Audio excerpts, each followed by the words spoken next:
Este es un problema de balance de energía y además masa que tiene equilibrio. Esta es la entrada. Se dice que una corriente de vapor de ciclopentano fluye a razón de 2500 litros por segundo a 180 grados Celsius y una atmósfera. Esta es la entrada, ¿no? Se entiende que la corriente 1 tiene ciclopentano. El ciclopentano es un alcano cíclico, ya llevaron química orgánica, que bueno, lo puedo representar por la estructura de un pentágono.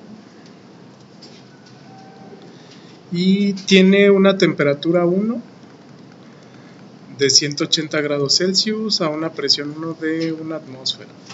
Entra un enfriador. En un enfriador se retira calor. Esto es un enfriador. Tan solo por ser enfriador yo sé que aquí se debe de estar retirando calor. El calor saldría del sistema. En el enfriador 65% de esta alimentación condensa a presión constante. Suponer que el ciclopentano es un gas ideal. Determina la temperatura de salida del condensador. Determina usando una tabla de entalpías la velocidad de enfriamiento. Como es un enfriador, en general es un intercambiador de calor. Si les dicen que es un horno, un calentador, un condensador, un evaporador, todos esos son sistemas que están enfocados en el intercambio de calor entre dos o más corrientes. Y siempre esos sistemas funcionan a presión constante. Aquí ya me dicen que es presión constante, no necesariamente me tendrían que decir, pero sí me dicen que condensa parcialmente. Como condensa parcialmente, hay dos corrientes. A la salida debería de haber una parte que condensa líquido y otra parte que sigue estando vapor. Esto es vapor de entrada. Le puedo llamar aquí vapor 1, le puedo llamar vapor 2 y aquí le puedo llamar líquido. Como el enfriador está a presión constante, se va a mantener a una atmósfera. El vapor en la parte superior y el vapor en la parte líquida se encuentran en equilibrio. No me digan que es equilibrio, sin embargo, ahorita vamos a ver por qué se encuentran en equilibrio y por qué estos estarían a la misma presión. Esto debería estar a la presión de una atmósfera también. Y esto debería de estar a la presión de una atmósfera. Bueno, esto es lo que sabemos. Me piden entonces dos cosas: la temperatura a la salida del condensador y la cantidad de calor transferido. Ahora, para estudiar un proceso de cambio de fase, esto propiamente es una condensación. El paso de fase vapor a fase líquida o a mezcla de fases líquido-vapor se estudia con base a la termodinámica. Vamos a ver cómo ocurre un cambio de fase. Como esto es un cambio de fase, vamos a recurrir al llamado diagrama de fases. Este se ve en termodinámica. Recuerden que un diagrama de fases es la representación de a qué condiciones de temperatura y presión se presenta la materia. Por fase yo entiendo que es el estado de agregación: sólido, líquido o vapor o gas. El diagrama de fases es un diagrama XY, donde el eje Y representa presión, el eje X representa temperatura. Y bueno, sabemos que en cada zona yo tengo definida una fase. Por ejemplo, observamos todos los puntos de temperatura y presión que caen en esta zona se van a considerar fase vapor. Todas las condiciones de temperatura y presión que caigan, por ejemplo, en esta zona se van a considerar fase sólida. Las que caigan en esta zona se consideran fase líquida. Las que caen más allá del llamado punto crítico son fluido supercrítico y fase gas. Entonces lo que yo estoy haciendo sería básicamente comenzar con una fase líquida. Noten que estoy a una presión de 1 atmósfera y 180 grados Celsius, ¿no? Aquí no tiene escala y no es específico para ciclopentano, sino que este es un diagrama generalizado. Pero bueno, lo podemos ver a partir de aquí, ¿no? Digamos que aquí yo tuviera una atmósfera y a esa misma presión aquí yo tengo una temperatura definida, digamos de 180 grados Celsius.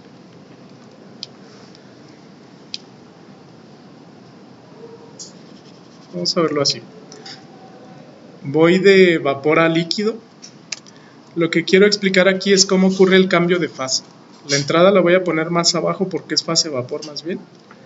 Pensemos que esté aquí, yo estoy en un punto por aquí, ¿no? Por ejemplo aquí, a una atmósfera y 180 grados Celsius. Este ocurre con todas las sustancias. ¿Cómo podría yo condensar este vapor? Yo puedo condensar básicamente moviéndome a cualquier punto en esta zona. Para entender físicamente qué está sucediendo, el diagrama de fases me sirve para saber qué pasaría, por ejemplo, si yo aumento la temperatura, que sería moverme a la derecha, a la misma presión, no va a pasar nada, ¿no? Se quedaría en fase vapor. Pero si yo disminuyo presión hacia abajo, me muevo hacia abajo, sigo estando en fase vapor. Si aumento presión, me muevo hacia arriba y puedo llegar a fase líquida. Hay dos formas de condensar: aumentando presión o bien disminuyendo temperatura. Entonces, para este caso, lo que quiero plantear es que en este caso estamos disminuyendo temperatura porque es presión constante. Entonces la temperatura de esto debería de ser menor. Además de que si yo me centro en otro punto, por ejemplo que estuviera acá, yo puedo viajar a fase líquida hacia acá o hacia acá, arriba del punto triple, que es el punto donde coexisten las tres fases. O sea, yo puedo condensar aumentando presión o disminuyendo temperatura. Aquí lo estoy haciendo disminuyendo temperatura a presión constante. Entonces, realmente mi proceso sería comenzar aquí y terminar acá para una condensación. Como una condensación se lleva gradual,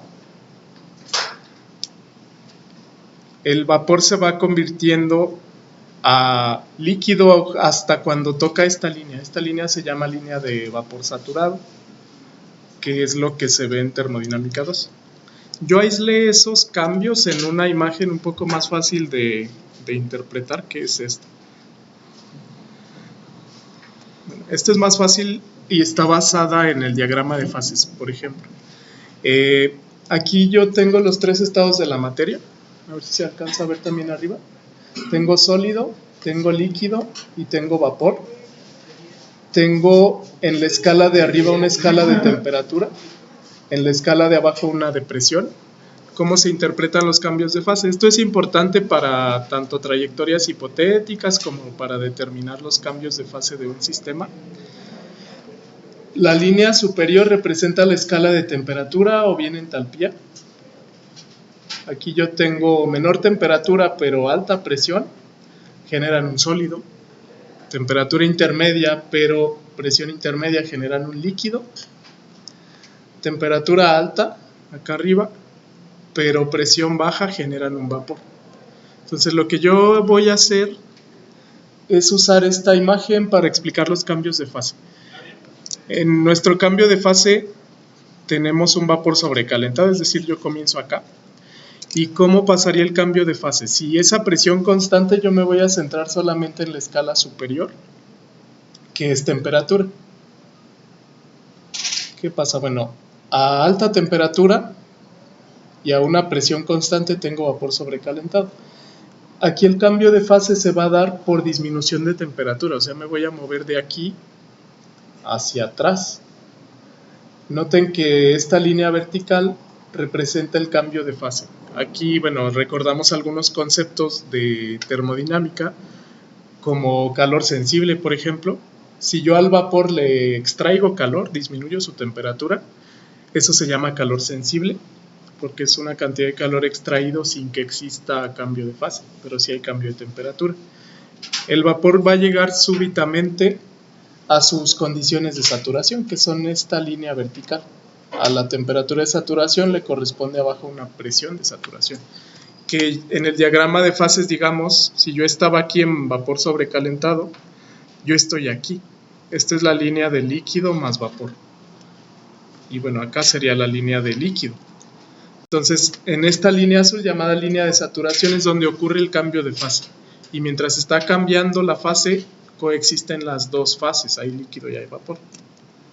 Entonces, ¿qué pasa si a este vapor sobrecalentado le voy disminuyendo temperatura? Va disminuyendo temperatura perdiendo calor sensible hasta que llega a la temperatura de saturación, que es la temperatura de saturación de esa sustancia a la presión del sistema. Luego el cambio de fase continúa aquí. Yo aquí lo puse más abajo porque las líneas verticales representando el cambio de fase, se dice que aquí tengo yo una mezcla de dos fases. El vapor, si lo sigo enfriando, va gradualmente condensando hacia líquido y es literalmente gota a gota, incluso molécula a molécula, y condensa en líquido saturado. Luego ese líquido saturado va condensando gradualmente más hasta que todo el vapor se convirtió en líquido. Ahí se dice que terminó el cambio de fase. Entonces este cambio de fase ocurre a temperatura y presión constante, que en este caso sería el punto de ebullición de la sustancia a la presión del sistema, o la correspondiente temperatura de saturación a la presión de saturación de esta sustancia a una atmósfera. Aquí el calor que extraigo se llama calor latente y ese se reporta en las tablas del libro de Felder. Si vemos la tabla B1 y B2 del libro de Felder, yo por aquí las tengo. Esta es la tabla B1 del libro de Felder. Y bueno, de aquí nosotros obtenemos algunas propiedades. Reporta el nombre del compuesto, reporta una fórmula, peso molecular, gravedad específica que se puede usar para determinar densidad. Tm es temperatura de fusión. Delta Hm es calor latente de fusión. La M viene del inglés melting point. Tb y delta HV es lo que les estoy explicando. Tb es la temperatura normal de ebullición. Para el ciclopentano, la voy a marcar aquí, yo la puedo buscar. Y bueno, eso me dice a una atmósfera a qué temperatura cambia de fase. Aquí viene en orden alfabético. Ciclopentano, C5H10. Y bueno, ahí está su fórmula, peso molecular, gravedad específica. A mí me interesa este dato, ¿no? Temperatura normal de ebullición a una atmósfera, que es 49.3. Y bueno, viene aquí el calor latente de evaporación. En esa evaporación, si yo lo marco aquí, en la figura, realmente lo que me da esa tabla es el dato correspondiente de la temperatura de saturación a una presión de saturación de una atmósfera. Es decir, yo puedo fijar aquí abajo una atmósfera y le va a corresponder una temperatura de saturación de 49.3 grados Celsius. O sea, una atmósfera, el ciclopentano es vapor sobrecalentado encima de 49.3 grados Celsius. Si está exactamente a 49.3, es las condiciones de saturación.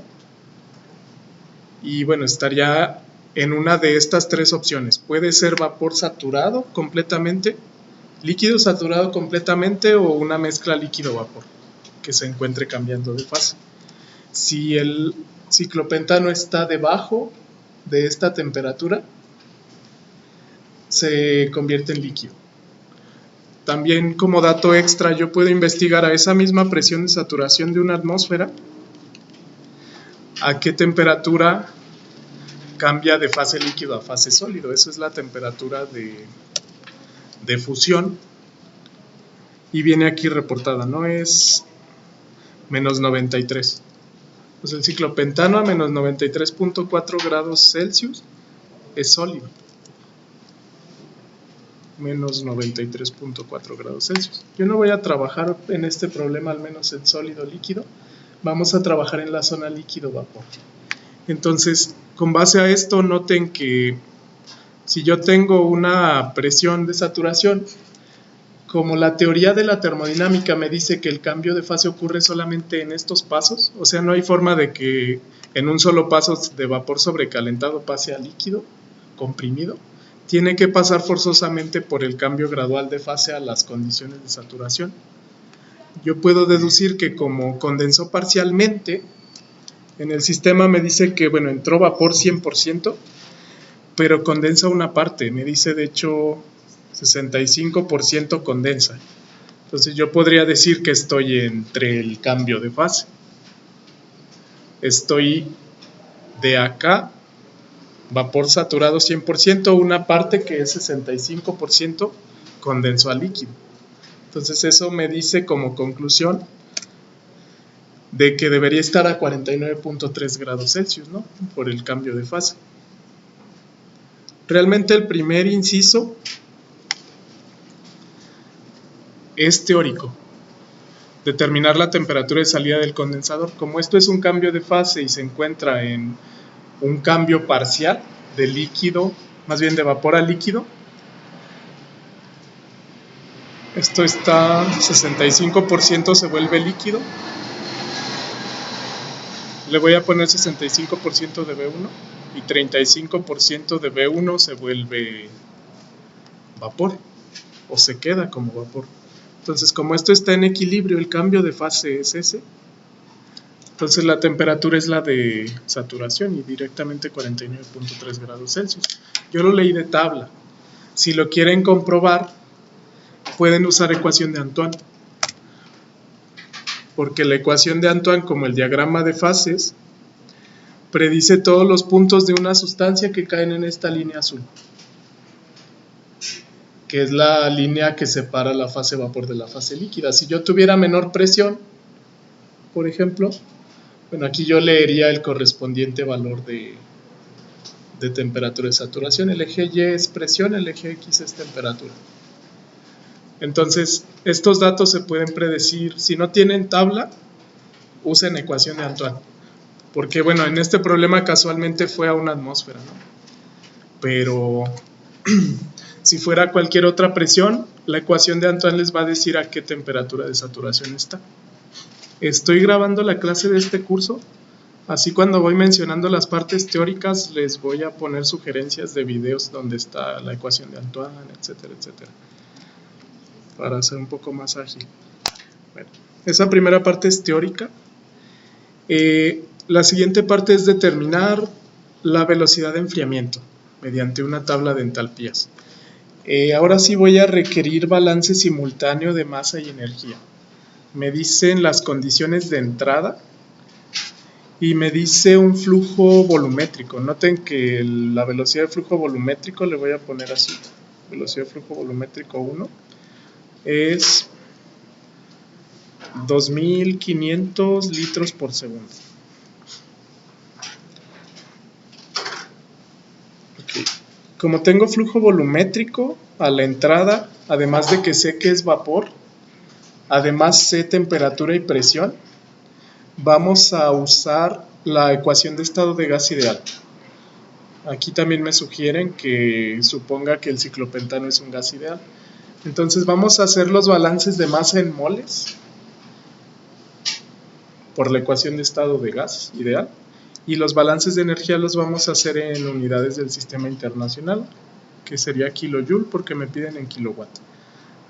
Entonces vamos a determinar N1 como el flujo molar a la entrada,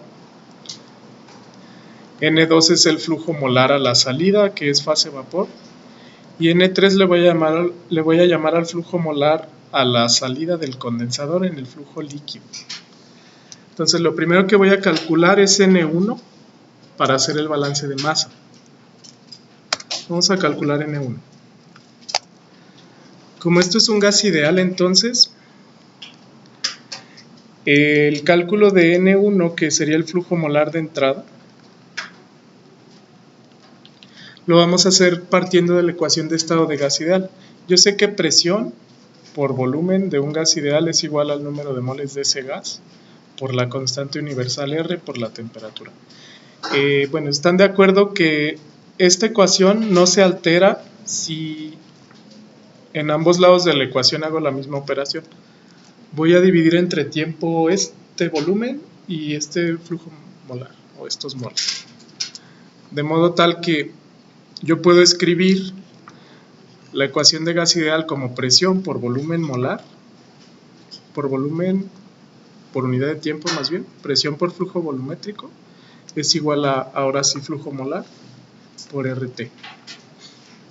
Y bueno, de ahí yo voy a aplicarla para calcular N1. N1 es el flujo molar de la entrada. Entonces sería N1 despejado de ahí, sería presión por flujo volumétrico entre la constante R por temperatura. Y bueno, vamos a sustituir. Presión de una atmósfera. Flujo volumétrico lo tengo como 2500 litros por segundo. La R me conviene usarla en litro atmósfera. El valor de R, ahorita les muestro una tabla, es 0.08206 litro atmósfera por mol Kelvin, por la temperatura en Kelvin, que es de 180 más 273 Kelvin. Esa sería la operación. Esta es una tabla de constante universal de los gases, también se las puedo compartir.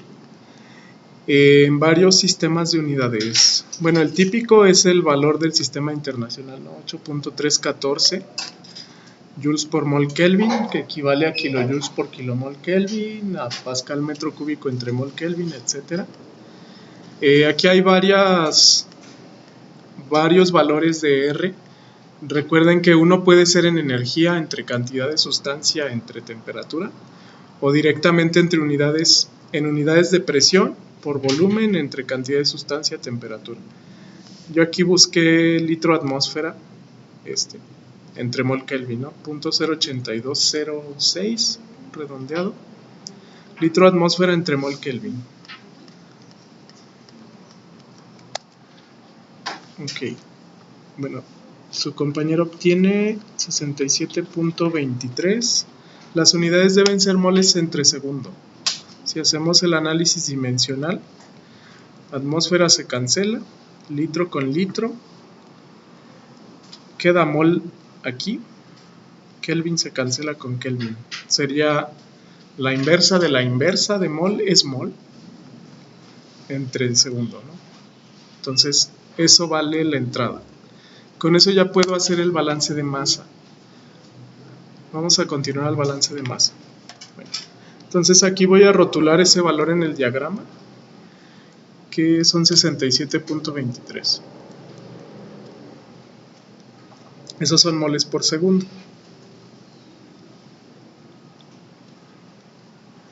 N1 serían 67.23 mol por segundo.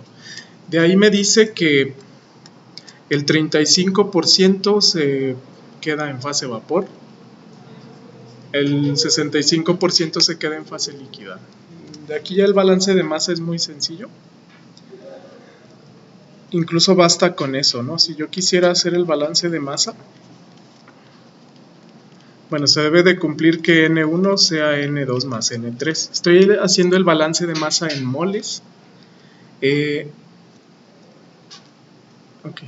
Como esto es un vapor a la entrada, yo no puedo hacer el balance de masa en volumen.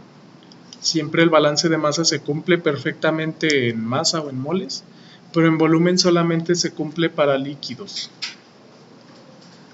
Así que, bueno, siempre que tengan gases, hagan el balance en masa o en moles y no en volumen. Entonces, del balance de masa yo sé que 65% condensa, ¿no? 65% de N1 condensa. Eso yo lo puedo traducir a una ecuación. Es que N3 es 65% de N1, ¿no? Y ya de aquí puedo calcular N3. N3 sería 0.65 por 67.23 mol por segundo.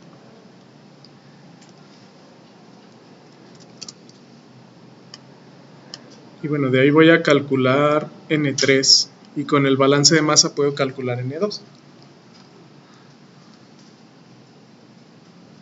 Sería 0.65 por 67.23. Me da 43.7. Voy a redondear. Y son moles por segundo. Eso lo vamos a rotular arriba.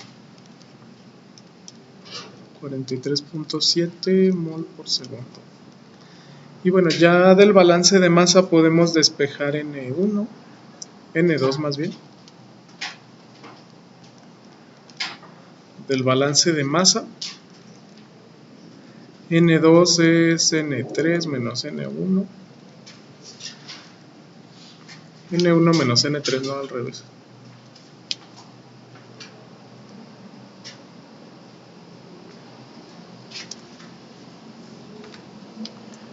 Creo que acá rotulé el otro. El que condensa es el de abajo. N1 menos N3. El que condensa es 43.7 mol por segundo. Entonces sería directamente 67.23 menos 43.7. Y eso me da N2.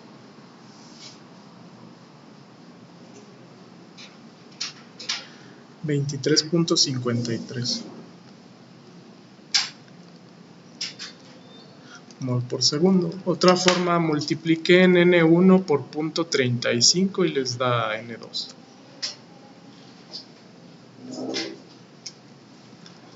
Bueno, ya tengo el balance de masa. En este caso es un solo componente, entonces es sencillo. Bueno, para el balance de energía, como tal, aplicamos la primera ley de la termodinámica en un sistema abierto. El balance de energía, en general en cualquier sistema abierto, es la tasa de transferencia de calor más la potencia del sistema es igual al cambio de entalpía, por ser sistema abierto, más el cambio de energía cinética más el cambio de energía potencial. Estas van por unidad de tiempo. Ahora, esto es un condensador. El condensador sí genera o recibe calor. De hecho, nos piden explícitamente cuánto vale este calor, pero no genera potencia ni consume potencia. Puedo cancelar potencia. Voy a despreciar energía cinética y potencial. Entonces, básicamente, la cantidad de calor transferido por unidad de tiempo en el condensador equivale al cambio de entalpía de las corrientes por unidad de tiempo. Como tal, entonces sería calor es igual a cambio de entalpía,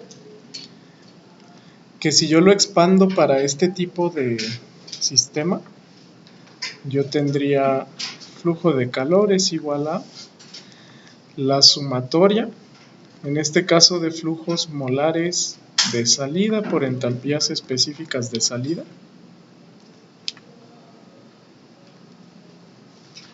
menos la sumatoria de flujos molares de entrada por entalpía específica de entrada. En este caso, los flujos molares deben estar en mol por segundo. Las entalpías específicas deben estar en unidades de energía, por ejemplo kilojoule, por unidad de masa o de mol. Esto para que al hacer la operación me quede en kilojoule entre segundo, o sea kilowatt. Lo mismo para este otro término. Entonces, ya tengo los flujos molares N1, N2 y N3. N2 y N3 son las salidas, pero me faltan las entalpías específicas. esas las tengo que calcular. Las voy a anotar aquí. El flujo de entrada tiene una entalpía específica que le voy a llamar H1 mayúscula. El vapor de salida le voy a llamar que tiene una entalpía específica H2 de mayúscula. Y el flujo 3 o el líquido que sale del condensador va a tener una entalpía específica que le voy a llamar H3. Entonces, para el balance de energía me quedaría que el calor va a ser las salidas N2 por H2 sumadas más N3 por H3 menos la entrada, ¿no? Que sería N1H1. Tengo los flujos N2, N3, N1. Nada más me faltan las entalpías H2, H3 y H1. Vamos a ver la metodología para establecer las entalpías. Existe un procedimiento para determinar las entalpías. Este es el procedimiento general de cualquier problema de balance de masa y energía simultáneos. Lo primero que hay que hacer es calcular todos los balances de masa, ya lo hicimos. Escribir la forma correcta del balance de energía, ya lo hicimos. Me falta calcular las entalpías. Para las entalpías requiero construir un estado de referencia para las propiedades. Si es sistema cerrado se construye para energía interna, si es sistema abierto para entalpía. El estado de referencia, bueno, es un estado que se fija donde la entalpía vale 0. Y bueno, los cambios de entalpía se calculan desde ese estado de referencia hasta la entalpía de los flujos. Se construye una tabla de propiedades, ahorita les digo cómo. Y bueno, se sustituyen los valores en el balance de energía. Vamos entonces a plantear una tabla de entalpías y un estado de referencia. Para construir la tabla de entalpías, en las columnas ponemos la sustancia con su estado de agregación. Por ejemplo, aquí voy a poner ciclopentano. Y el ciclopentano se encuentra en dos fases. En la tabla se ponen diferentes filas para cuando sea vapor o cuando sea líquido. Aquí voy a poner ciclopentano vapor y aquí voy a poner ciclopentano fase líquido. En este caso nada más necesito dos filas porque son los dos componentes que tengo. Se considera componente diferente para entalpía si tienen estado de agregación diferente. Coloco otra columna que tenga flujo molar, luego la entalpía específica de entrada, flujo molar de salida y entalpía específica de salida. Ahora podemos ir llenando la tabla. Los moles por segundo de entrada sí los conozco, entonces puedo llenar las entradas. Cuando no haya entrada se coloca un guión o una rayita. No entra ciclopentano líquido, pero sí entra ciclopentano vapor. El dato lo calculamos, ¿no? Era 67.23, ok. Ajá, 67.23. Entonces lo anotamos aquí. 67.23 moles por segundo. ¿Cuánto sale de ciclopentano vapor a la salida? Esto es N2. Nos dio 23.53. ¿Y cuánto sale de ciclopentano líquido a la salida? N3. ¿Cuánto nos dio N3? 43.7. Okay. Bueno. Entonces tengo estas cantidades. Como el ciclopentano líquido no entra, cancelo su flujo molar y cancelo su entalpía específica. Realmente aquí sería un 0, ¿no?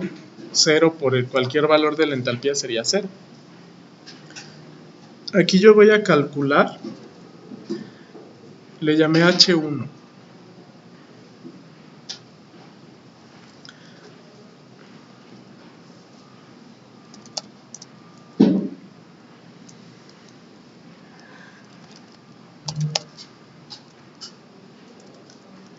H1. Entalpía específica a la entrada. Este sería H2 y este sería H3.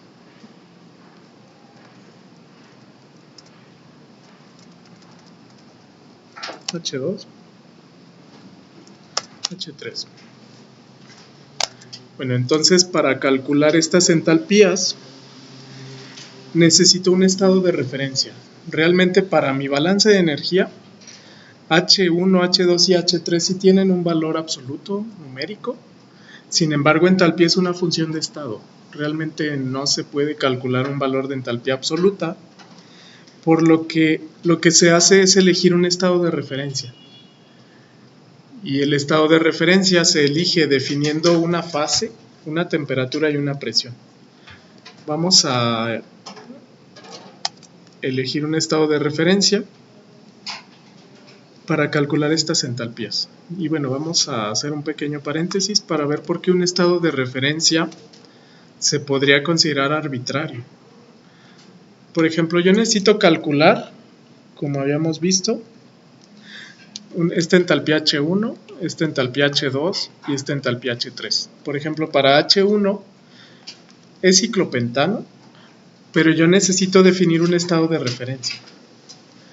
Por ejemplo, siempre sea un estado de referencia. Siempre en un estado de referencia la entalpía vale 0. Entonces, si yo quisiera calcular H1, realmente es un cambio de entalpía.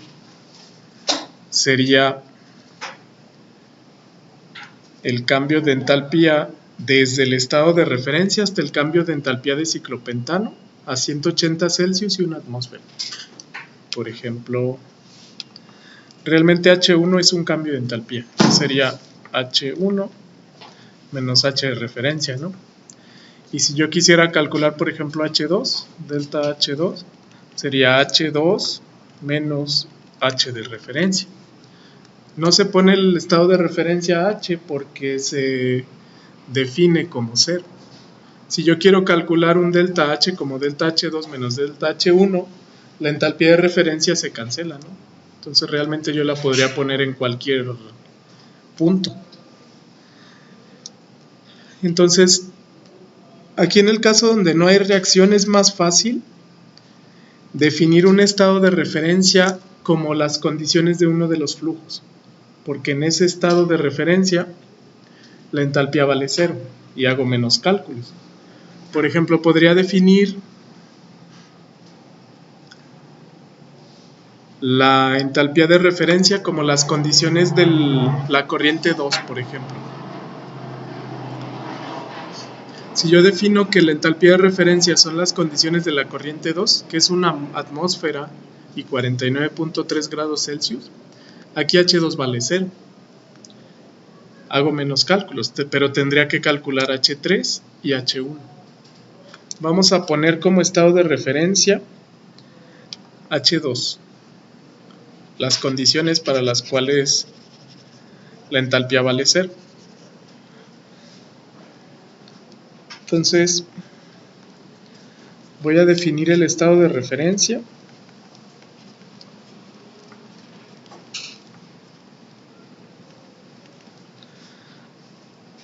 La corriente 2, que sería ciclopentano en estado vapor a una atmósfera y a una temperatura de 49.3 grados Celsius. Ese es el estado de referencia. ¿Qué estoy diciendo? Que la entalpía de ciclopentano, vapor a una atmósfera y 49.3 grados Celsius vale 0. Ese es el estado de referencia.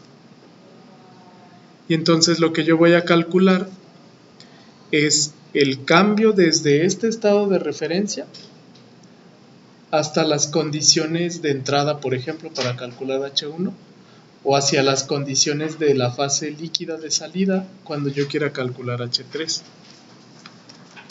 Esto es por conveniencia. Realmente podría poner cualquier otro estado de referencia, pero tendría que calcular el cambio de entalpía desde ese nuevo estado hasta H2. Entonces, para ahorrarme un cálculo, voy a definir el estado de referencia en la corriente de arriba. O sea, en esta corriente de arriba la entalpía de referencia vale 0, H2 vale 0. Y si ese es el caso, ya puedo ir llenando la tabla.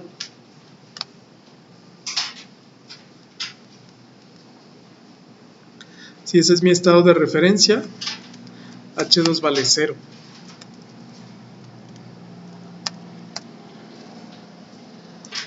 Porque es la referencia. Y este es el estado. Ciclopentano, vapor a 1 atmósfera y 49.3 grados Celsius. Me faltaría calcular H1 y H3. Bueno, ya llené esa tabla. Voy a colocar aquí mismo abajo de la tabla. Eso también se los recomiendo en el caso de que estén resolviendo un caso de estudio. Pongan abajo el estado de referencia. Aquí solo tengo una sustancia, pero si tengo varias, el estado de referencia se define para cada una de ellas. Entonces voy a considerar el estado de referencia ciclopentano, vapor a 49.3 grados Celsius y 1 atmósfera. Entonces hay que calcular H1 y H3 y se calculan como el cambio de entalpía desde el estado de referencia hasta las condiciones de esos flujos. Por ejemplo, para H1 es el cambio de entalpía desde ciclopentano a 49.3 grados Celsius y 1 atmósfera hasta 180 grados Celsius, pero ciclopentano vapor a 1 atmósfera. Y para H3 igual, desde el estado de referencia hasta ciclopentano líquido a 1 atmósfera y 49.3 grados Celsius. Para esto, como no tengo tablas, si yo tuviera tablas lo puedo leer muy fácilmente y de hecho no necesitaría un estado de referencia, pero no tengo tablas de ciclopentano. De la gran mayoría de las sustancias no existen tablas. Entonces se acostumbra plantear cambios de entalpía con lo que se llaman rutas o trayectorias hipotéticas. Vamos a ver cómo se calcula. Para H1 vamos a poner los cambios de entalpía. Desde el estado de referencia, que es ciclopentano, vapor a 49.3 grados Celsius y 1 atmósfera. Esto entiendo que es la referencia, ¿no? Es mi estado de referencia del ciclopentano. Entonces, para H1 necesito calcular el cambio de entalpía desde el estado de referencia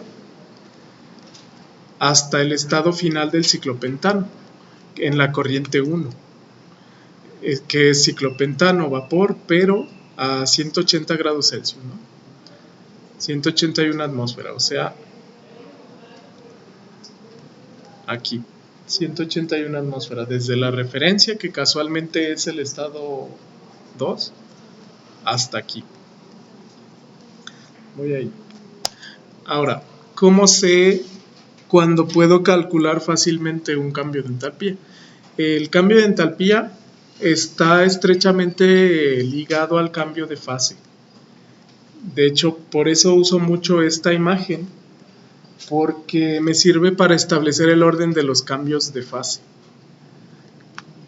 Si yo fuera desde acá, a la derecha, por ejemplo, desde vapor sobrecalentado, digamos, estoy a temperatura de 49, digamos, para H1 mi cambio sería como de aquí a aquí, pero sigue siendo solo vapor sobrecalentado. Como solo cambia una propiedad de las 3 posibles, aquí, y por propiedad me refiero a esta, ¿no? Fase, temperatura y presión. No cambia fase, sí cambia temperatura y no cambia presión. Como solo hay un paso, la entalpía se puede calcular en una sola etapa. Aquí yo no requiero una ruta hipotética. Entonces, aquí yo requiero para H1 directamente la integral desde la temperatura 1, que sería 49.3 grados Celsius, hasta la temperatura 2 del Cp del gas o del vapor, ciclopentano vapor. Ciclopentano lo voy a poner como un pentágono, vapor, por diferencial temperatura. Y ese CP yo lo voy a leer de la tabla B2 del libro de Felder. Tabla B2 del libro de Felder. Bueno, ahorita lo calculamos. Y ese sería el cambio de entalpía nada más para H1. Como solo hay el cambio de una propiedad, yo puedo usar este valor. Sí, les voy a compartir esta herramienta. Es un generador de rutas hipotéticas. Yo lo programé. ¿Cómo se usa? Bueno, les voy a pasar este código. Está escrito en Python. Nada más, bueno, le dan a abrir. Les voy a enviar el enlace, lo van a ver así como tal. Y bueno, ¿qué hace? Les genera estos diagramitas que yo uso mucho para mis clases con base a la sustancia. Hay que buscar el caso. Por ejemplo, aquí yo lo dividí por varios casos. Si quieren generar una trayectoria de sólido subenfriado a vapor sobrecalentado, o de líquido subenfriado a vapor sobrecalentado a la misma presión, vapor sobrecalentado a líquido subenfriado, etcétera, líquido subenfriado a vapor. Aquí yo quiero nada más cambio de temperatura de vapor sobrecalentado sin cambio de fase, ¿no? Sería el caso 4. Entonces, abro aquí. Le cambio nada más la sustancia. Esto yo lo uso más para las clases, para generar los diagramas, pero le sirve para entender un poco más las rutas. Aquí yo le voy a poner ciclopentano. La sustancia. El estado 1 es vapor. La temperatura 1 era 180, ¿no? 180. Ah, no, 49.3. 49.3, porque es desde el estado de referencia hasta el final. Hasta 180. Nada más. Me falta aquí, bueno, me pide unidades de presión. Nada más. Le voy a dar generar.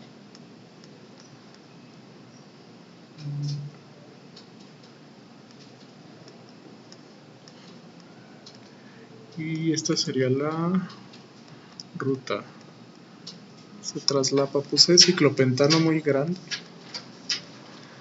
Voy a resumir ciclopentano así nada más. Es que quedaba muy grande. Y bueno, esta es la ruta, ¿no? Esto es lo que genera. Es así como que yo lo uso para copiarlo a mis presentaciones de PowerPoint, pero a lo mejor le serviría para comprender un poco más los cambios de fase.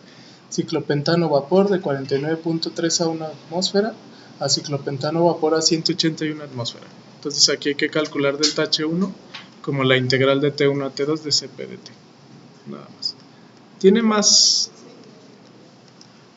opciones, también se las voy a compartir. Pero bueno, esto es para generar cómo se calcularía.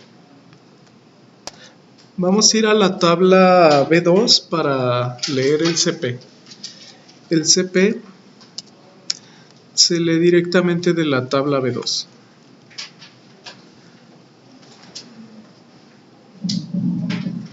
CP.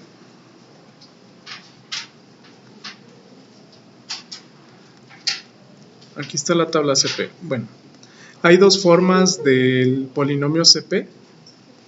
Es esta, A más BT más CT cuadrada más DT cúbica.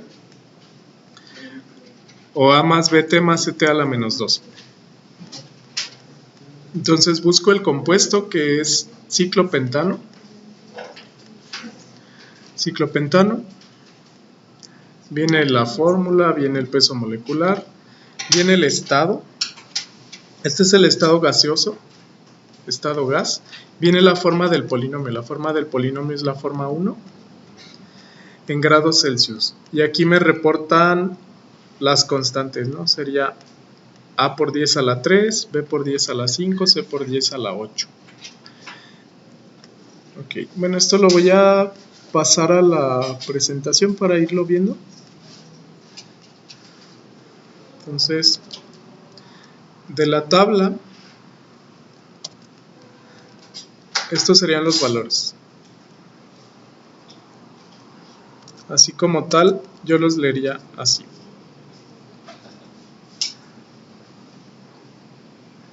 Entonces para esto hay que integrar directamente el polinomio CP. Para ciclopentano, A por 10 a la 3 vale 73.39, B por 10 a la 5 vale 39.28, C por 10 a la 8 vale menos 25, D por 10 a la 12 vale 68. Ahí está. Entonces hay que generar el polinomio e integrar. Solo tengan en cuenta que de la B en adelante no se lee directamente. O sea, aquí me reportan, por ejemplo, B por 10 a la 5 vale 39.28. Para saber B hay que despejarlo. 39.28 entre 10 a la 5. O más fácil, 39.28 entre 10 a la 5 es igual a 39.28 por 10 a la menos 5.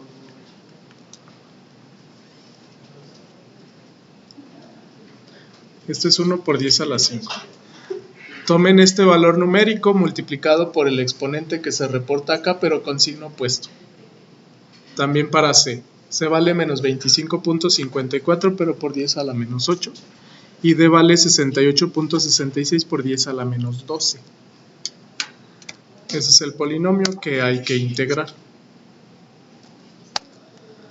Sí, igual para la A sería 73.39 por 10 a la menos 3. Entonces hay que calcular este polinomio, ¿no? Aquí como información adicional les voy a dar las fórmulas para hacer estos cálculos, o sea, las fórmulas ya integradas para que ustedes puedan sustituir. Ok. Este es otro archivo, es otro cuaderno que también yo escribí, se los voy a compartir con las formas ya integradas de CP. Si están, practicando o haciendo un examen o un caso de estudio, pueden tomar este mismo enlace, se los voy a enviar, con las fórmulas ya integradas. No me voy a detener mucho en la explicación del código, pero las fórmulas ya integradas serían estas, ¿no? Para la forma 1, no es necesario que lo transcriban, les voy a mandar este enlace con toda esta información. Aquí está la integral de la forma 1, ¿no? La forma 1 es esta. Es A más BT más CT cuadrada integrada, me falta más DT cúbica, integrada sería, A por T2 menos T1, ¿no? Que yo la puedo integrar manualmente. Más B entre 2 por T2 al cuadrado, más C entre 3 por T3 o T cúbica, 2 menos T cúbica 1, más D entre 4 por T2 a la cuarta menos T1 a la cuarta. Para el caso de ciclopentano, esta es la forma integrada. Ya está integrada, nada más hay que sustituir A, B, C, D y las temperaturas. T1 vale 49.3, T2 vale 180. Aquí abajito también viene la integral de la forma 2. Esta es la forma 2 y esta es la forma ya integrada, nada más para sustituiros. Esta es la fórmula. Aquí también incluí, les digo, no es necesario que lo transcriban, les voy a compartir esto. Esto es código, yo también incluí aquí un código para calcular el CP o la integral de CP. Voy a ejecutar, nada más abrirían el cuaderno, le dan ejecutar, me pide de qué forma es. Aquí voy a introducir los valores, ustedes pueden comprobar con su calculadora. El polinomio es de la forma 1. El valor de A. Aquí, como esto yo lo programé, puse los exponentes de la tabla en el código. Por ejemplo, aquí si yo fuera a hacerlo a mano con calculadora, ya vimos que A vale 73.39 por 10 a la menos 3, ¿no? Pero eso yo lo puse en el código acá arriba. O sea, el valor numérico de A es el que reporta en la tabla y yo aquí en el código lo multiplico por 10 a la menos 3. La B la multiplico por 10 a la menos 5, etc. Entonces aquí ya lo voy a escribir como viene en la tabla. sería 73.39, enter. La B sería 39.28 por 10 a la menos 5, 39.28. El por 10 a la menos 5 ya está incluido en el código. Luego es menos 25.54, aquí me va pidiendo los valores. Y D vale 68.66. Bueno, esos ya son los valores. Lo estoy introduciendo como viene en la tabla, les digo, porque en el código ya puse los exponentes, para no tener que estar escribiendo todos los exponentes.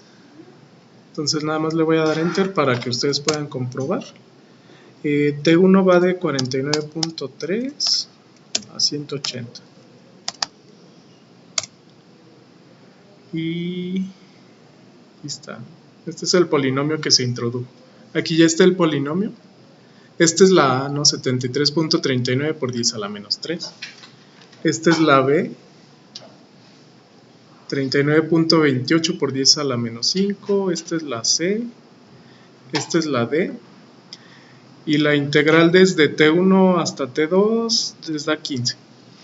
Lo pueden comprobar en su calculadora o con las fórmulas directas, ¿no? Me da 15.01 según esta calculadora. Sí, yo lo había resuelto y sí da eso. Entonces, bueno, para eso nada más voy a poner aquí en la tabla que H1 entonces vale 15.01. 15.01. Está en kilojoules por mol. Lo siguiente sería calcular entonces entalpía H3. Si para H3, de nuevo vamos a calcular el cambio de entalpía desde el estado de referencia. Mi estado de referencia era ese.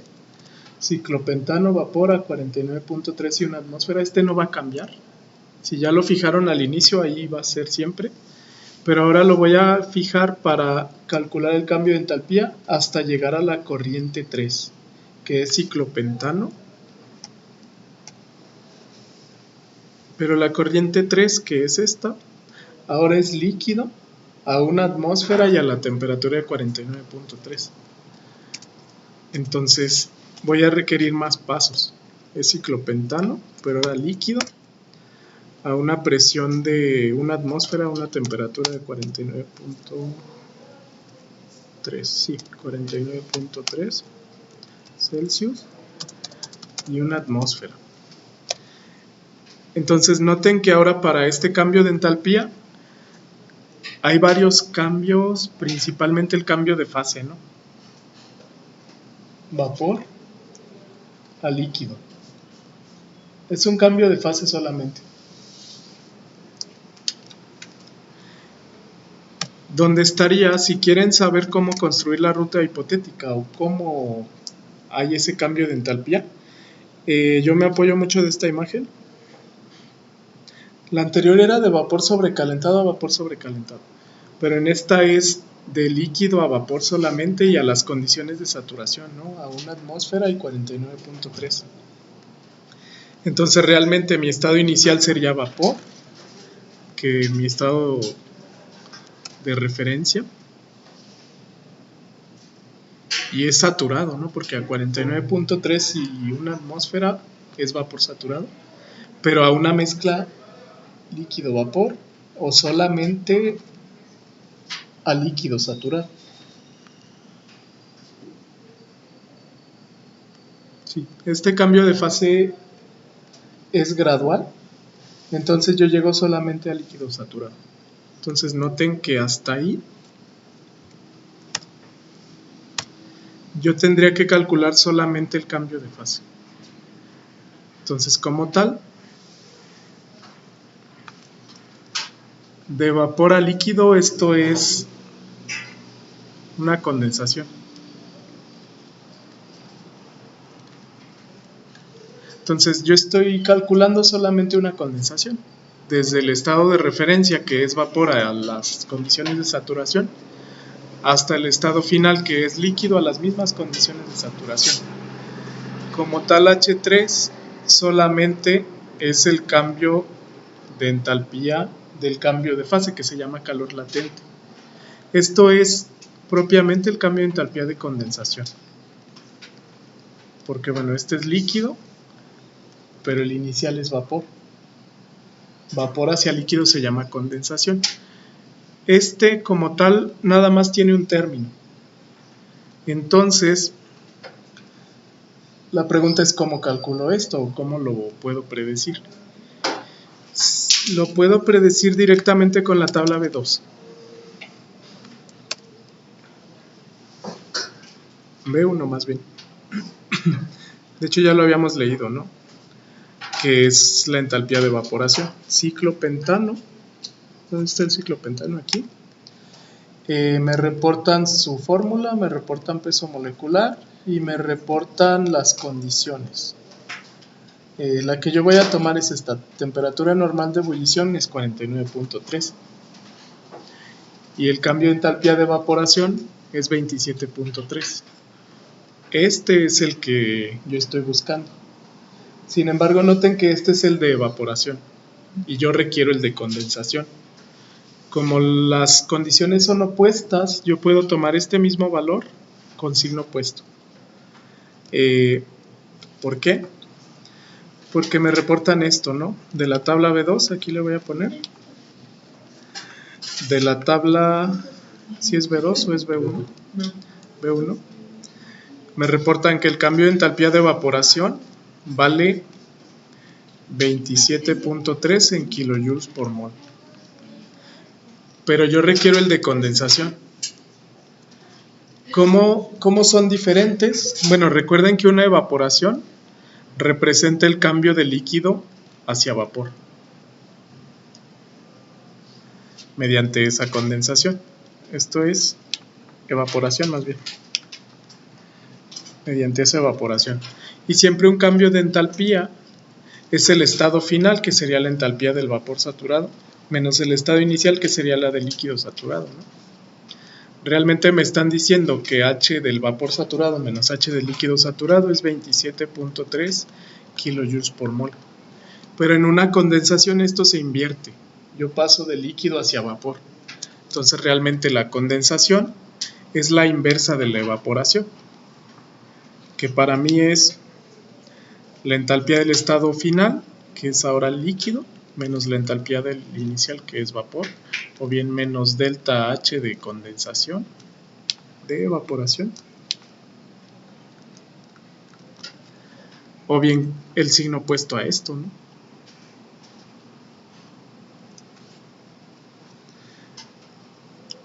Y sí tiene sentido, porque me va a quedar el delta H de condensación con un valor negativo.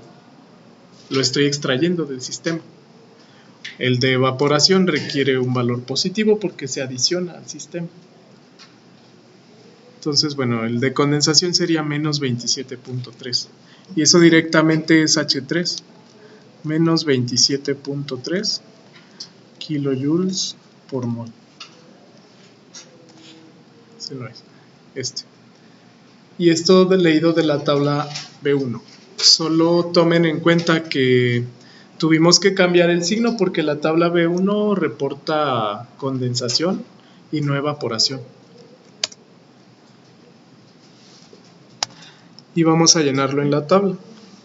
Sería menos 27.3. 27 kilojoules por mol. Y ya tengo las dos entalpías que necesitaba. Ya puedo sustituir directamente. Entonces ya tengo la tabla de entalpías, ya tengo los flujos molares. Nada más hay que sustituir en el balance de energía como lo habíamos planteado, ¿no? N2 por H2 más N3 por H3 menos N1 por H1. Y eso me da directamente la cantidad de calor que se extrae de este enfriador o condensador. Nada más hay que ponerle números. Entonces el calor transferido o retirado del condensador es N3 H3 más N2 H2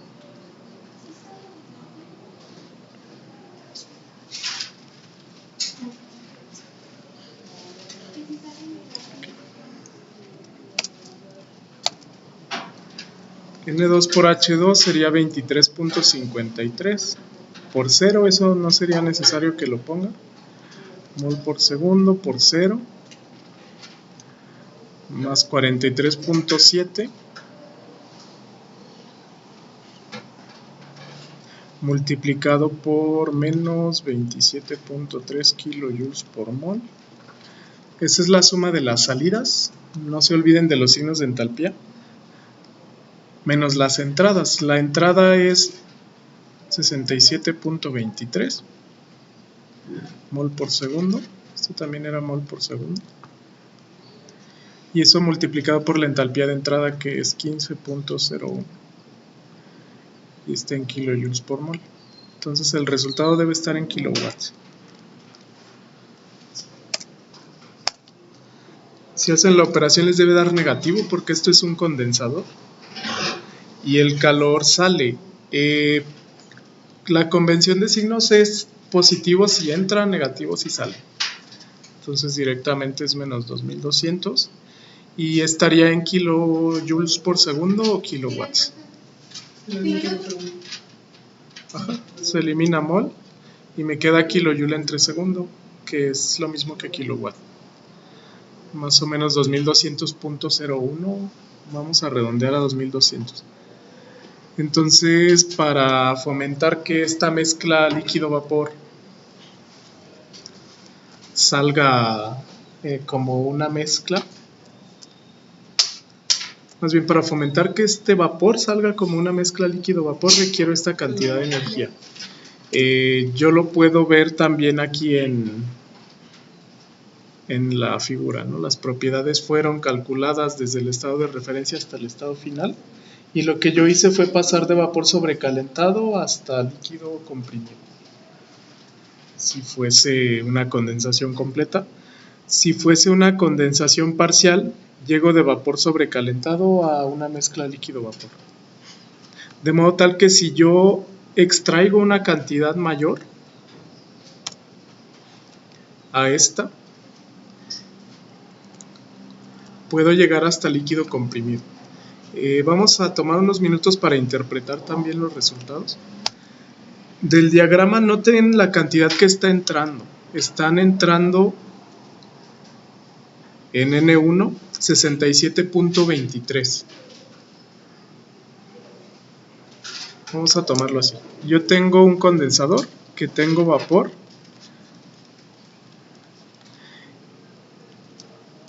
Con un flujo molar de 67.23 moles por segundo. Si yo les preguntara qué cantidad de calor requiero para condensar totalmente este vapor sobrecalentado, ¿cómo lo podrían calcular? Es decir, para que ustedes obtengan 100% líquido y como tal 67.23 moles por segundo líquidos. Como tal, esto es una condensación, ¿no? Ya sé el delta H de condensación, que me dio menos 27.3 kilojoules cada mol. Es decir, cada mol de ciclopentano que yo quiero condensar necesita extraerse esta cantidad de energía. Entonces, si yo quiero calcular el calor en la condensación completa, como dato adicional, sería directamente N1 por ese delta H de condensación. O sea, si yo requiero condensar completamente, me debería de dar mayor, ¿no? 67.23 moles por segundo por menos 27.3 kilojoules por mol. Esto es una condensación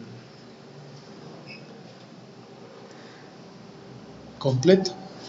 Voy a hacer el cálculo, me debe dar mayor a 2200. 67.23 por 27.3.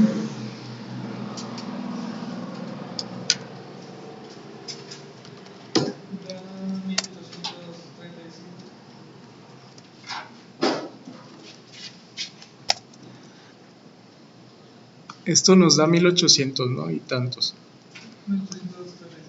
35. Sí. Estos son kilowatts. Esto sería para una condensación completa de 49.3 grados Celsius a líquido, pero a 49.3 grados Celsius también. Nos da ligeramente más pequeño. ¿Por qué? Porque me falta un paso, ¿no? Me faltaría el paso para ir de 180 al estado de saturación y luego del estado de saturación a líquido saturado. Aquí podría adicionar otro paso, ¿no? Que sería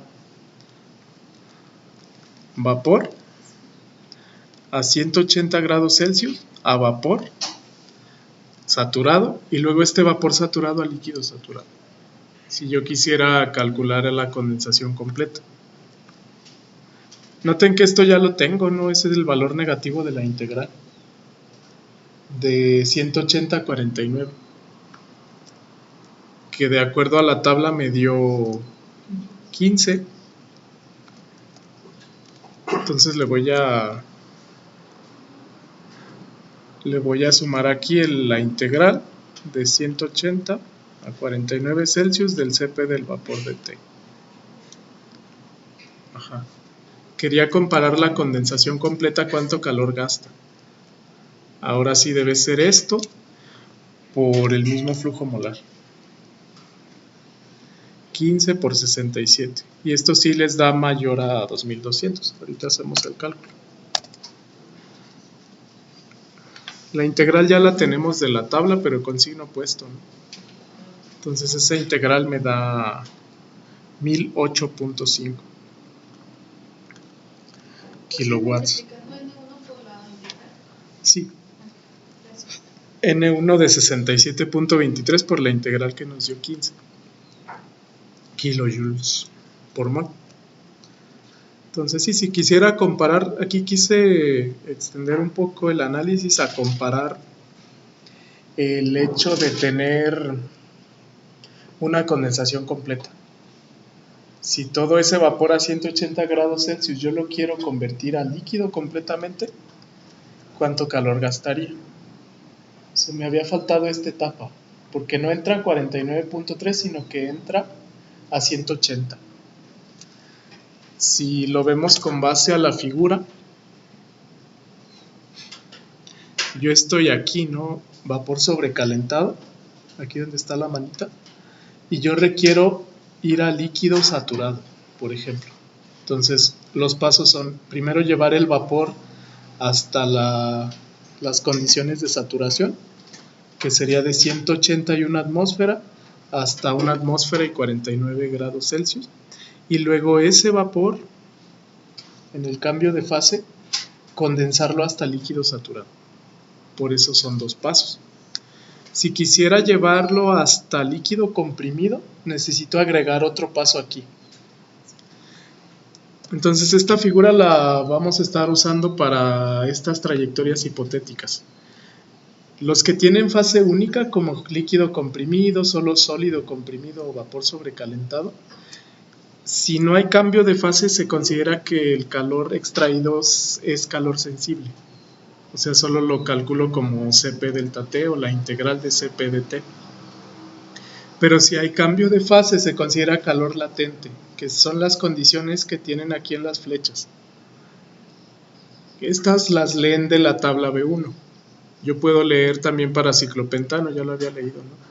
La temperatura de solidificación a menos 93.4 cambia de fase, ya sea de sólido a líquido o de líquido a sólido, y a 49.3 cambia de fase, ya sea de líquido a vapor o de vapor a líquido. En las flechas, que es exactamente a las condiciones de saturación, en estas flechas ocurre el cambio de fase de manera gradual y aquí se calcula con el dato de la tabla, es calor latente. Aquí yo puedo leer el calor latente de fusión y aquí yo puedo leer el calor latente de evaporación o de condensación, dependiendo del sentido hacia donde vaya el cambio. Entonces, con esto quedaría resuelto el problema.